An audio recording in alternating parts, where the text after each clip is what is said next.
दोस्तों, क्या आप लोग जानते हैं कीर्तिमुख एक दानव जो देवताओं से भी ऊपर है। आखिर कीर्तिमुख की उत्पत्ति कैसे हुई? हिंदू धर्म ग्रंथों में एक से बढ़कर एक रहस्यमय और बेहतरीन कथाएं भरी पड़ी हैं। यह देवी देवताओं, असुरों, यक्षों, नागों और रहस्यमय प्राणियों की कहानियों का भंडार है। जिस कथा की यहाँ बात हो रही है उसका सामान्य हिंदू जनजीवन से भी गहरा संबंध है। यह कथा एक ऐसे विकराल दानव की है जो आप सबने भारत में घरों और मंदिरों के ऊपर स्थापित इस भयानक आकृति को अवश्य देखा होगा। हालांकि पहली बार इसे देखकर ऐसा लगता है जैसे ये कोई असुर हो, किंतु वास्तव में ये भगवान शंकर का एक गण है जिसका नाम है कीर्तिमुख और इसका स्थान देवताओं से भी ऊंचा है। तो आइए जानते हैं कीर्तिमुख दानव का हमारे जीवन से क्या लेना देना है और इसकी कहानी क्या है। दोस्तों, पुराणों में कई स्थानों पर कीर्तिमुख की कथा आती है, किंतु कीर्तिमुख के विषय में जो सबसे प्रसिद्ध कथा है वो जलंधर से जुड़ी हुई है। जलंधर की उत्पत्ति महादेव से ही हुई थी, इसीलिए वो उनका ही पुत्र कहलाया। हालांकि जलंधर इस बात को नहीं जानता था, इसीलिए अज्ञानतावश उसने माता पार्वती पर कुदृष्टि डाली। जलंधर घमंड में चूर होकर उसने अपने दूत राक्षस राहु को महादेव के पास दूत बनाकर भेजा ताकि वो महादेव के मस्तक पर स्थित चंद्र को खा जाए। वो दूत महादेव के पास पहुंचा और उसने महादेव से कहा कि वो अपनी पत्नी को उसके स्वामी जलंधर के हवाले कर दें। इससे क्रोधित महादेव ने अपना तीसरा नेत्र खोला और उससे रक्त की एक धारा निकली। उसी धारा से एक विचित्र जीव की उत्पत्ति हुई जिसका मुख सिंह का और हाथ पैर सर्प की भांति था। वो जन्म लेते ही भूख से रोने लगा। तब महादेव ने उसे जलंधर के दूत को खा लेने की आज्ञा दी। तब वह राहु के पीछे भागा। उससे डरकर राहु तीनों लोक भागता रहा, किंतु उस प्राणी ने उसका पीछा नहीं छोड़ा।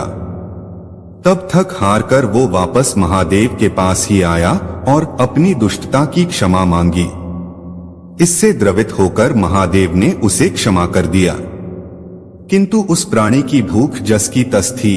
उसने महादेव से पूछा कि अब मैं किसे खाऊं? तब भोलेनाथ ने परिहास में ही कह दिया कि स्वयं को खा लो।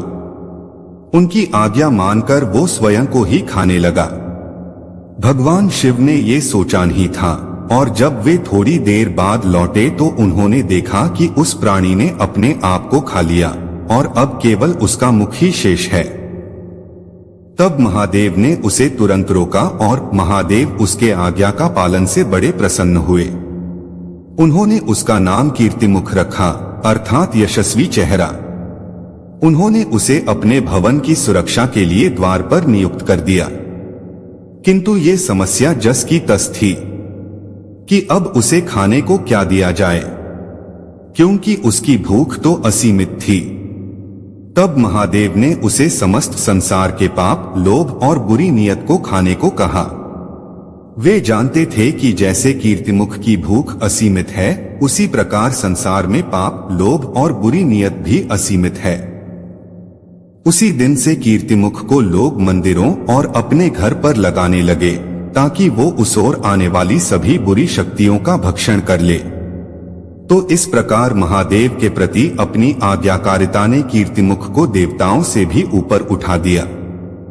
भक्तगण महादेव से मिलने आते हैं। सबसे पहले नंदी से भी पहले कीर्तिमुख से मिलते हैं और कीर्तिमुख उन्हें मुस्कुराकर अभिवादन करता है। जो लोग बुरी नीयत से आते हैं, हमारे तेज से भरे चेहरे से वे डरकर भाग जाते हैं।